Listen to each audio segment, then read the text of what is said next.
Quarta-feira da 7ª semana do Tempo Comum. Eu sou o Padre Pedro Paulo e começamos agora mais um programa, a Bíblia do Mundo de Hoje. Bem, nesta quarta-feira viro página para explorar a primeira leitura vinda do Antigo Testamento, da profecia. Quando eu falo da profecia, não falo somente do gênero profético, mas do tipos. Isto é, todo o Antigo Testamento é uma profecia de Cristo. E nós o sabemos pelo Cristo. Ele que é o desvendador da profecia, ele que é a profecia realizada, ele, Cristo. Sem Cristo, sem sua revelação plena, sem não só e sobretudo a revelação, mas a realização da revelação, hoje acabais de presenciar o que esse texto afirmou. Aconteceu nesta sinagoga aquilo que a profecia afirmara séculos antes. Jesus é realizador de uma palavra que o antecipou, vinda inspirada nele mesmo, já que por ele tudo foi criado. Assim, o Antigo Testamento nos ensina como se palmilha, segundo a vontade e a palavra de Deus, os caminhos do Senhor. Estamos no primeiro livro de Samuel, capítulo 26, versículos 2, 7 a 9, 12 a 13 e 22 a 23. Naqueles dias, Saul, rei de Israel, pôs-se a caminho e desceu no deserto de Zif, com 3.000 homens escolhidos de Israel para irem em busca de Davi no deserto. Davi e Abissai penetraram de noite no meio das tropas. Saul estava deitado a dormir no acampamento, quando a lança cravada na terra à sua cabeceira. Abner e sua gente dormiam à volta dele. Então Abissai disse a Davi: Deus entregou-te hoje nas mãos do teu inimigo. Deixa que eu, com um só golpe, crave na terra com sua lança, e não terei de o atingir uma segunda vez. Mas Davi respondeu a Abissai: Não o mates. Quem poderia estender a mão contra o ungido do Senhor e ficar impune? Davi levou da cabeceira de Saul a lança e o cantil, e os dois foram-se embora. Ninguém viu ninguém, ninguém acordou.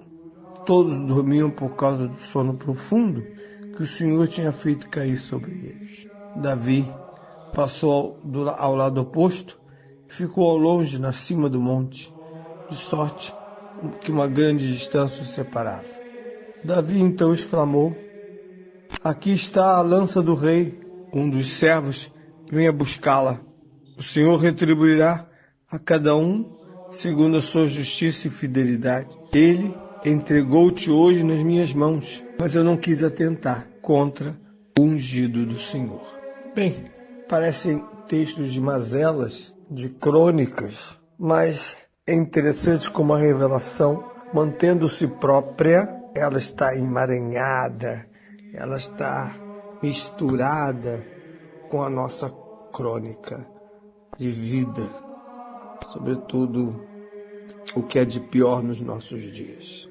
Uma disputa de poder entre o rei passado e rejeitado e o rei futuro, mas que ainda não assumira. Uma guerra longa, altos e baixos, sempre Saul incomodado com a existência de Davi.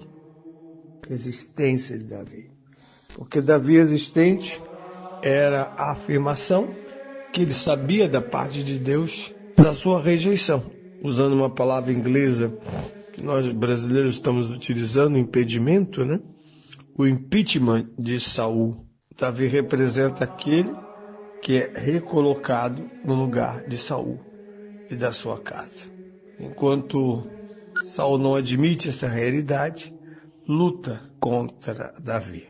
No entanto, É muito importante reconhecer que na historiografia de Israel, esta que estamos ouvindo através dos 2 livros de Samuel, aliás, dos livros históricos em geral, né? A segunda camada, que começa em Josué e termina na segunda Macabeus. Essa história de Israel, que não é somente um aglomerado de eventos, de fatos, mas sobretudo a sua organização, concatenação. Historiografia é entender de que maneira os fatos foram relacionados entre si e, sobretudo, através de um fio condutor que é invisível, mas se manifesta. Na verdade, Davi é o herói perseguido.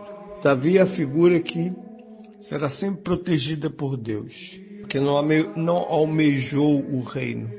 O reino lhe foi entregue quando o profeta vai à casa de seu pai e o unge dentre seus irmãos. Nesse sentido, todo o combate de Saul contra Davi é inútil. Porém, em nenhum momento não será a primeira vez que Davi exprime, primeiro a seus soldados, que não entendem bem assim. Vejam que Abissai chama Saul de teu inimigo. Ele não é o rei, ele é o inimigo de Davi, porque para Abissai, seus generais e soldados e militares fiéis, rei é Davi, a quem assistiram à unção e juraram perpétua fidelidade. Mas Davi não entende assim. E quando impede Abissai de fazer algo tão simples, matar um homem dormindo, Davi usa a palavra ungido do Senhor. Porque para ele, enquanto Saul estiver vivo, ele é ungido do Senhor.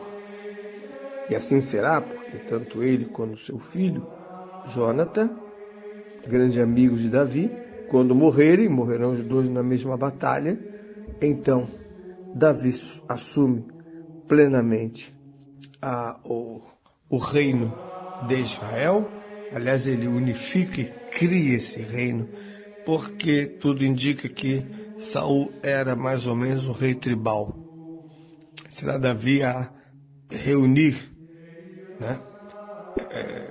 reorganizar uma nova identidade das tribos, de modo que não fossem autônomas e dispersas, mas formassem uma só nação. Por isso a insistência da capital. A capital não é mais a capital de uma província, de uma tribo.